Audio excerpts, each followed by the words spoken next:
Hello, it's MattyFBaby here with some Jungle Cup action for you, and today we're going to be building a budget Jungle Cup team on a budget. We're going to build a team on a budget and go over the best budget Pokemon that will save you some Stardust for this tournament. Let's jump into this thing. Alright, so the first budget Pokemon, the reason it's a budget Pokemon, Beedrill, is the 10,000 Stardust to unlock a second move. That's as cheap as it gets. The thing that's not as budget as I would like is the amount, the level required for a Beedrill to be around 1500. So as you can see, it's 6,000 Stardust power up for my Beedrill to be where it's at. So that's probably about level 31 to 32. So hopefully you can find one that's weather boosted around level 28 or level 30 and have it ready to go. It's going to be good at dispelling some of the grass type threats that are in this tournament. So we're going to want Poison Jab, X Scissor, and Sludge Bomb for our Beedrill. Next, we're going to have Pidgeot. We have Noctowl, who is a great option as well. I currently don't have a Noctowl, but if you can't get your hands on a Noctowl, which has been kind of hard for me recently, Pidgeot is something that a lot of people can get their hands on. You can see mine is level 1672 and it's at level 30. So it's going to be a lot less, it's going to be less to get it to 1500 range. I want to say around level 27 or so would get you around the level 1500 range. And as you can see, it's 10,000 Stardust for the second attack. So yeah, it's pretty cheap. It doesn't have the best move pool in comparison to something like a Noctowl, so if you can't get a Noctowl, it's also a good budget Pokemon. I try and go that route. Next we have Raichu. If you have a Legacy Raichu, it is going to be amazing for this tournament. It's really good. It spams like no other. If you don't have a Legacy, you do lose about 1 second activation time on getting these charge moves off. And as you can see, mine is lucky, and it's about 3,500 Stardust to level up, so that means it's sub level 30, so it won't take you that much Stardust to get it powered up to level 15 or to 1,500 combat points, combat power if you need to. So the preferred moveset for this cup is going to be Thunder Shock, Brick Break, and Wild Charge. But if you have to use Spark, then you use Spark. We're doing this on a budget, so you can't always get the most ideal stuff since we're on the budget. But yeah, it's going to be really good at combining with Heracross to get rid of Vigoroth. It's really good against the Flyers, and also does really well against the Fortress. So it's just a really good Pokemon in general. Next, we're going to have Graveler and Golem, the Alolan Graveler and Golem. I don't have an Alolan Golem to show you, so we'll look at my Graveler. It's 4,500 Stardust right now to power up, so it's also going to be sub level 30, and it's only 10,000 Stardust to unlock the second move. I forgot to mention on Raichu that it's only 10,000 Stardust to unlock the second move, so the Alolan Golem will be even less Stardust to power up if you do have to end up powering it up. So they're both really good picks to help you take care of those flying type threats that are going to be prevalent, like the Noctowl and like the Pidgeot. So we want Rock Throw, Stone Edge, and Rock Blast on our Alolan Graveler.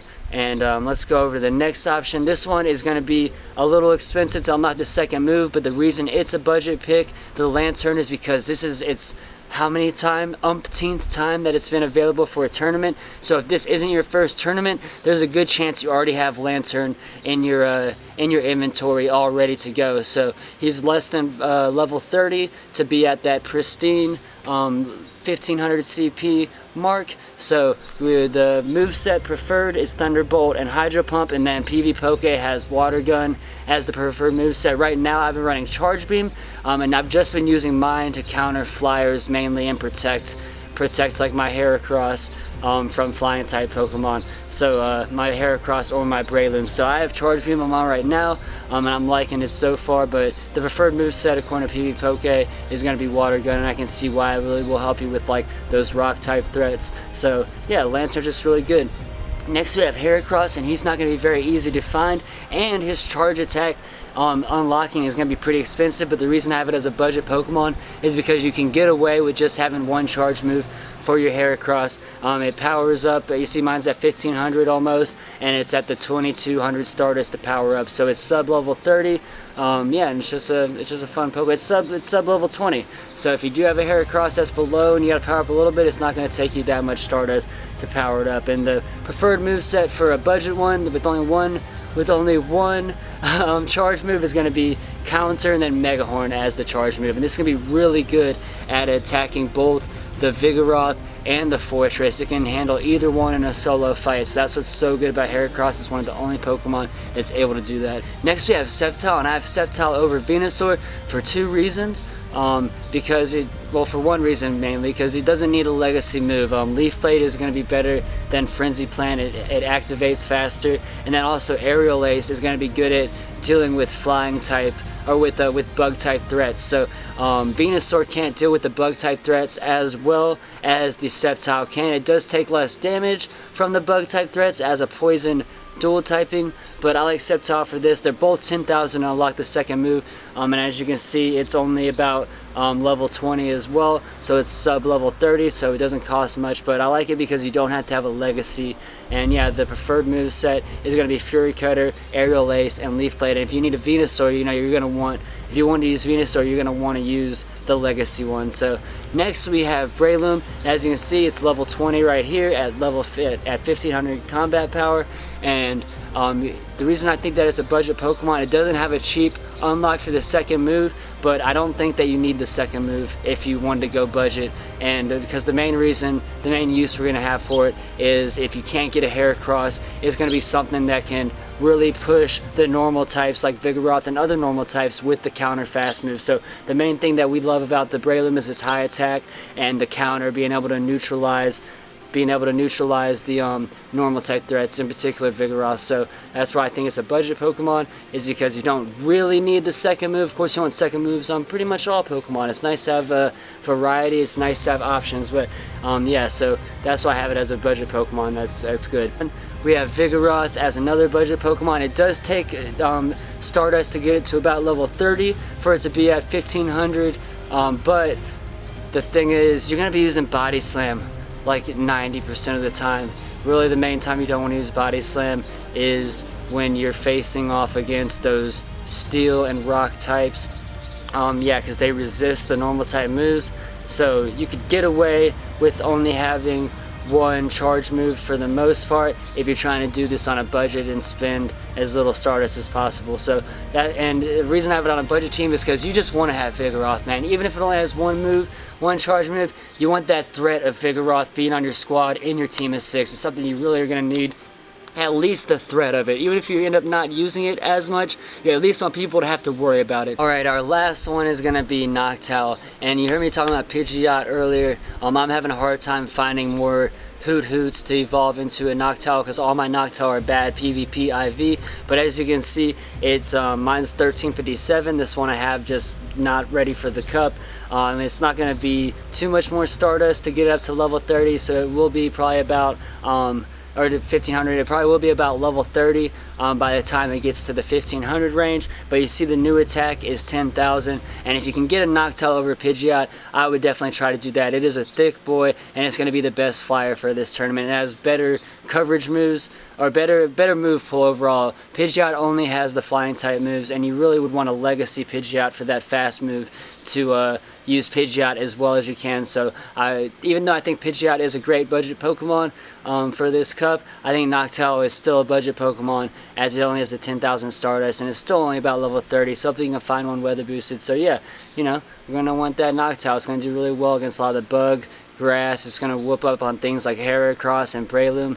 Yeah, so let's go look at an actual budget team. I'm going to try to narrow this down to 6 and try to make like a little team real quick. Alright, so here we have a budget team that I threw together. I elected to go with Raichu over the Lantern because they both will help us with the flying types, as will the Graveler that you see I kept on the team. But I like that the Raichu with Brick Break is able to also help us against Fortress and Vigoroth. So I really like the spam ability of the Raichu. That's something that the Lantern doesn't have. The Lantern is thick and needs to use shields less, especially in comparison to Raichu. But I like the combination of being able to throw the Raichu with our Breloom that we decided to pick, and really help us with the Vigoroth. The Breloom can't help us with the Fortress, so maybe we can use the Raichu to try to help us take down those Fortress. I kept the Graveler on there to be my real #1 solid flying counter and help us with stuff like the Venomoth as well, the bug types that are also weak to rock, but really to help us with the flying types. So I elected to keep Graveler in that spot, or we can use their Alolan Golem. We elected to pick Noctowl as our flying type. It's really going to nuke like the Breloom, Heracross, and it's going to do really well against other bug and grass Pokemon as well. I elected to have Sceptile on my team because it spams as well. So I really like its spam ability, and I want to have some sort of grass type on my team. It could help us with the Lantern. It could help us with other Alolan Golems and Gravelers. And I just really like it for this cup as well. It's a really good Pokemon. I would definitely prefer Heracross over Breloom, but I'm trying to make this little budget team more accessible to more people. So I elected to keep Breloom, even though Heracross is better because I think that's something more people will have. But like I said, it's going to help us in that fight against Vigoroth and other normal types, and that's what we're really going to want it for. It can also tank a hit or two from Lantern, and has a good matchup against Lantern as well. So it's not just used for those Vigoroth. But so yeah, we like Breloom, and not as good as Heracross, but we're trying to keep this, like I said, accessible for everybody. And then last, we had to keep that Vigoroth on our team because you want that threat of Vigoroth. If you can spend a decent amount of Stardust unlocking like one move for this tournament, like one big lump for a Pokemon, maybe I would go with the Vigoroth. But if you don't have the funds necessary, you know, I do think it will be decent with just the Body Slam. So there's a little budget team I threw together. Please, I know that it's not the most optimal, you know, team. I know you can have better teams out there, but I want this to be accessible to everybody. And I think this would be a decent starting point for somebody on a budget. There we go. There's my budget Pokemon team for the Jungle Cup and my budget guide. There's a lot of good options that will be viable, and if you use them and protect each other the right way, like the Breloom and Heracross need to be protected hardcore from the flying type especially. So thank you guys. We're almost at 2,000 subscribers, so thank you everybody for helping me get there, helping us get there. I really appreciate that. If you are new and you enjoyed this, make sure to subscribe. I have a lot of PvP content coming all the time. We also do music videos on occasion and some skits here and there. So thank you guys again. You are loved and appreciated. I know I feel that way. Peace out. Have a good one.